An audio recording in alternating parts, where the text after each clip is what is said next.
good evening to the ladies and gentlemen connecting us from different time zones. My name is Diksha Kaul, and I will be your host for the afternoon. Before starting it, there are a couple of housekeeping announcements. Phones on silent. Try not to bring eatables inside. And washrooms are nearby lobby area. I would like to formally invite you all and welcome you all on the seminar on Relevance of Skills, ESG, and Women Empowerment for Sustainable Businesses at FICCI Federation, New Delhi. Knowledge partner ICC Change and sponsored by Apparel Made-up and Home Furnishing Sector Skill Council and Redefine Management System. Now I take the opportunity to welcome Ms. Uma Seth, Senior Director and Head Corporate Social Responsibility, Diversity and Inclusion, FICCI, with 27 years of experience in the industry, to highlight the overview of the event and its significance.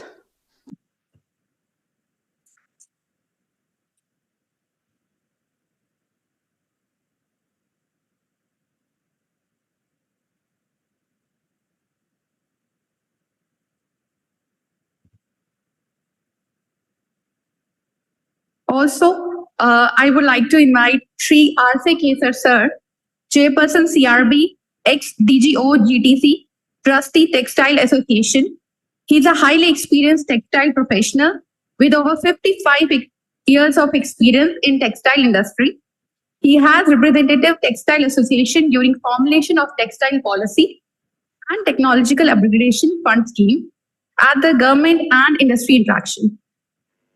I would also invite Mr. Sridhar to felicitate Shri RC Kesar sir.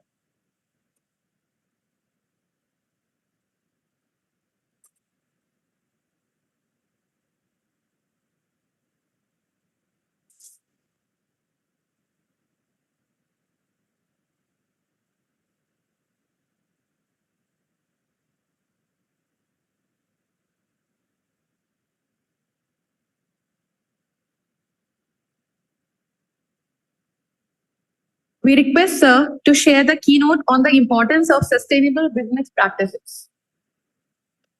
Let's start with Uma first. Thank you so much. Thank you, everybody, for joining us on this lovely afternoon. Thank you, Mr. Kesar, for giving us your time and joining us today. I'm really excited and happy to be here today on behalf of FICCI and welcoming all of you for this very important seminar that we have today on relevance of skills, ESG, and women empowerment for sustainable business. And very interestingly, the topic of the seminar, it's so intertwined, the role of skilling and ESG and sustainability, and we are talking about women. And I think they beautifully, really do intertwine in the area that we're talking about. So once again, I warmly welcome Shri RC Kesar, who's the chairperson of CRB, is the ex-DG of OGTC, and is the trustee of the Textile Association of India. Once again, welcome, sir. And I also want to, welcome all our esteemed speakers who are going to be here in two panels, very interesting panels that we have today, and all of you wonderful, wonderful friends. So good afternoon, and it gives me immense pleasure to welcome all of you here to this discussion. And we are all aware that a fair business environment will only be achieved when we succeed in removing the barriers that women and other marginalized groups face to access and thrive in the workplace, to progress in their careers, and to reach decision-making levels in their organizations. A lot of research demonstrates the linkages between gender diversity in senior leadership roles and board level with tangible benefits for the companies.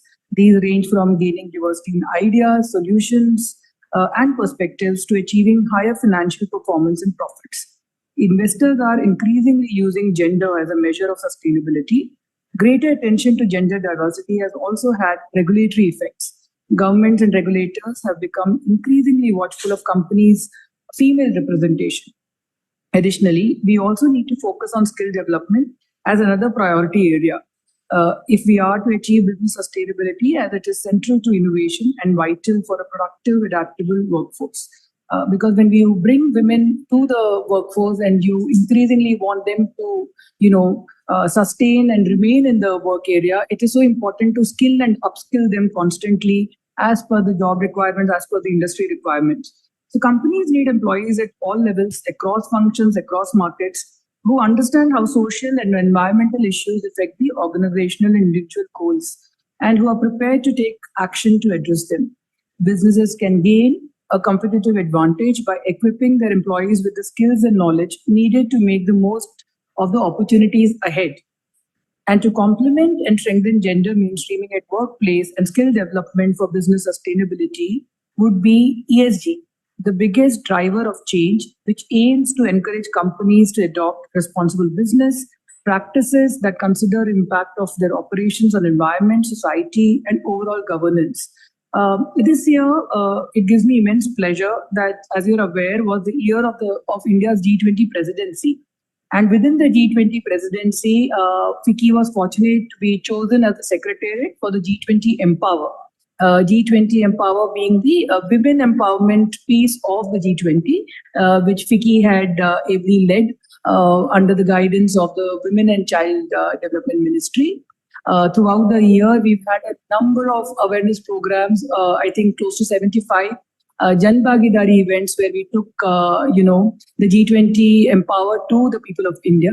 And we, of course, had 3 large successful summits. The concluding summit happened in,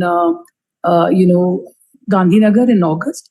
So throughout the year, we've deliberated a lot with the other 19 nations on what is it that we could collaborate and come together. And we have explored areas under G20 presidency for entrepreneurship, education, and skilling and women in STEM. These are some very core areas which were, sort of discussed with all the nations. And we're very proud to also say that as India's gift to the other countries, we've come up with 2 very important pieces. One is on mentorship. How can, men and women mentor other women mentees across these 20 nations? And we've also come up with a TechPity platform, which borders a lot on the skilling, because it's all it's how to use technology and skill yourself, upskill yourself, and this is open to women across these 20 nations. So these are 2 of India's gifts, so to call, to the rest of the countries. And FICCI, of course, is the oldest chamber. I don't need to say that. And we've been at the forefront of addressing business sustainability through our various initiatives, be it CSR or through FICCI Sustainability Center or our task force on ESG, or our resource conservation management team, which looks at water audits, energy audits. And we've been working in the area of environment and sustainability for a very, very long time now. We are, of course, also the first chamber to acknowledge the importance of CSR since the early 90s. In fact, many of you must be aware that FICCI does the CSR Award, which is the oldest in the country. And there are many firsts that FICCI, of course, has been doing, over the years. So gradually, with the change in regulatory framework and global standards and aspirational priorities, like I said, FICCI set up various committees and Empower the Greater 50 is another initiative which I want to address upon, which we started a few years back, which just looks at women empowerment and inclusion of women at workplace, and it focuses on skills and livelihoods for women. This is one more area. And FICCI also have the first task force on diversity and inclusion, which was set up by a chamber, which looks at inclusion of not just women, but also people with disabilities and LGBTQ community. So with all of that, inclusion, sustainability, these are all areas that we're very passionate about. Hence, it's a wonderful program that we put together here. And I want to really thank all our partners who've been with us. Our knowledge partner, Ranjeev, is right here, who's an old friend. And with great pride, I also, want to really start open the discussions. But before that, it's my honor to welcome Shri RC Kesar, Chairperson and the Trustee of the Textile Association of India, to please make his inaugural address. Thank you.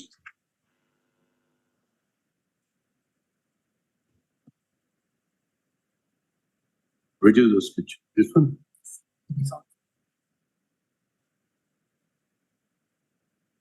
Ladies and gentlemen, a very good afternoon to everyone.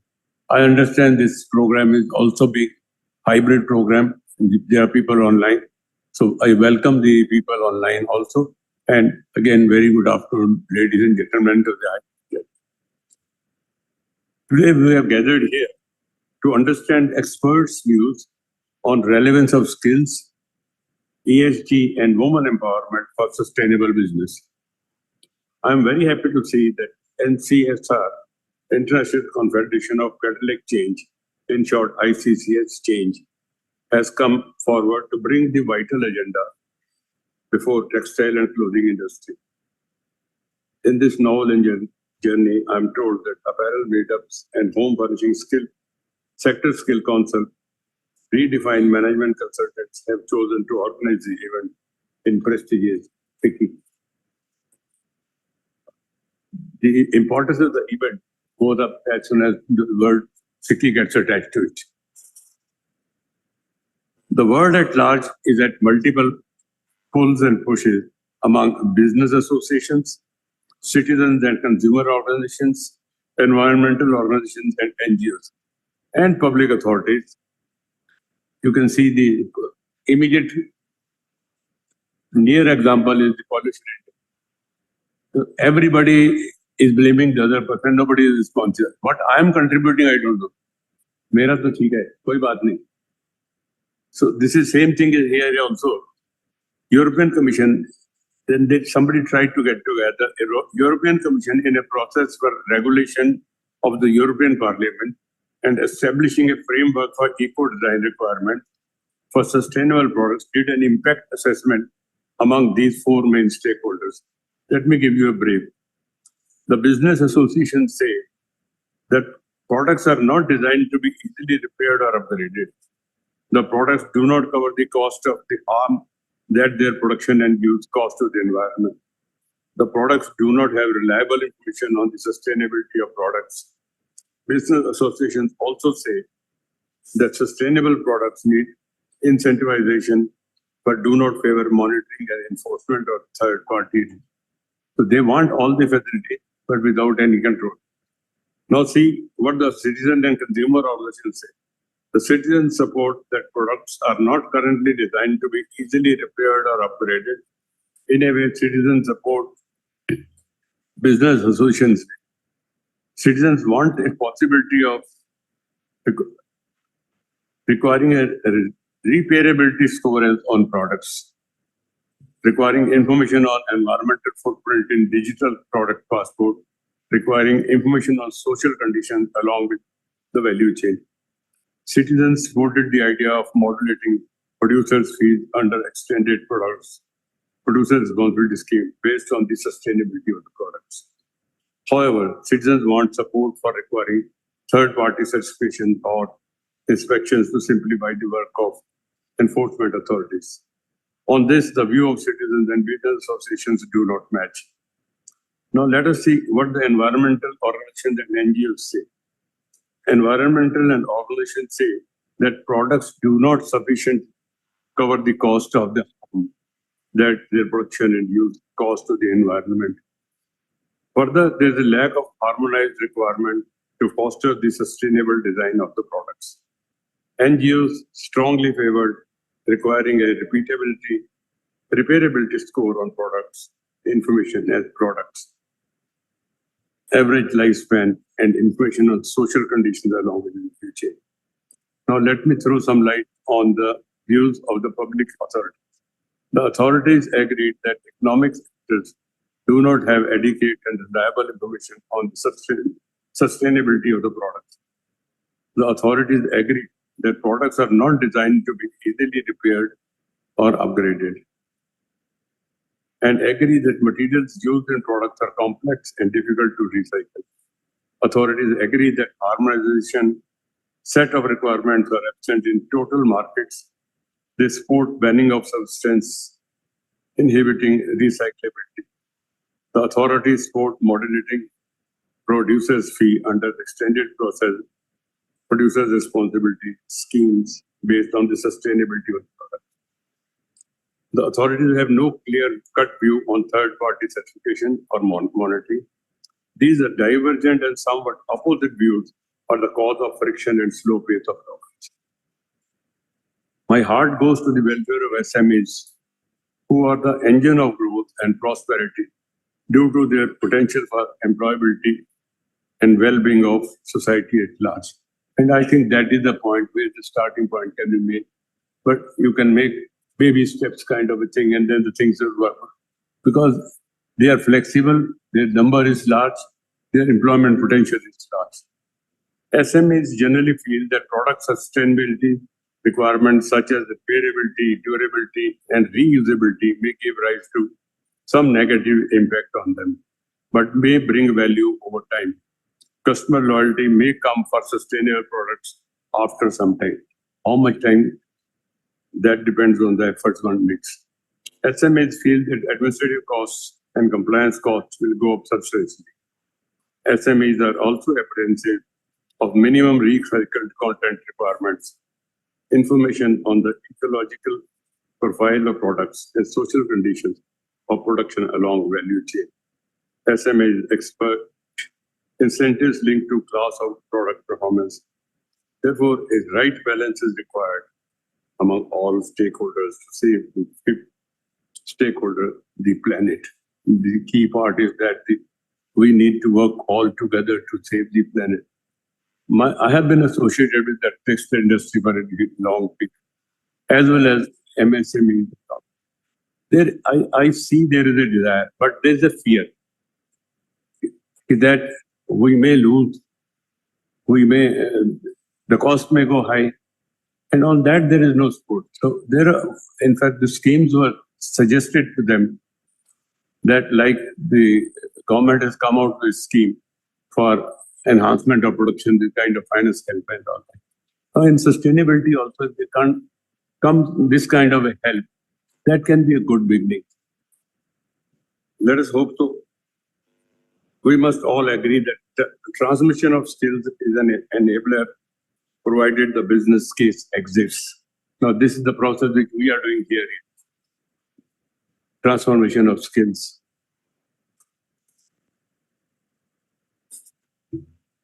As you all may be aware, that maximum improvement in greenhouse reduction potential exists in the broader category of textiles and wearing apparel. This comes as a surprise to people, but it is a fact. The reduction potential estimates are 32%, which is just behind construction, electrical and electronics equipment, which have potential improvement by 32 to 76% and 50% respectively. Those of you who have seen cotton growing and all that, you can understand the amount of damage to the sustainability is done. One thing is they don't understand all that, but those people who understand also, because of the vote bank, don't work on that side. So it's a really difficult situation, and I hope that the people who have taken the responsibility will try and bring some change. Today's seminar is therefore very relevant to all stakeholders. Mr. Vijay Mathur talked to me about a couple of weeks and wanted me to join. I immediately agreed because this subject has been of my interest also, and I am currently also associated. In fact, similar to this, a project on which CRB is working is circular economy, which is at a quite advanced stage and which is quite a huge program. So I'm sure the combined effort of will start showing some results somewhere. Although at the moment it is minus, but every year it is reducing. But I am sure it will start changing. Otherwise, survival is difficult. I am confident that panelists shall be unearthing new dimensions for the benefit of all stakeholders. With these words, I inaugurate the NFC SR ICC Change Drivers Seminar. Thank you, sir. Thank you, ma'am. Such an insightful brief. Now, before moving to our first panel discussion, there's a special request to those who have joined us online. Kindly drop your questions on the chat box. Now moving to our first panel discussion. The topic of the discussion is driving change in MSMEs through ESG implementation and process enhancement. I invite Mr. Sridhar Rajagopal, who will be moderator of this panel discussion. He comes with 3 decades of extensive work on global supply chain, responsible sourcing, and stakeholders management. Formerly with Walmart, Vete, Intertech,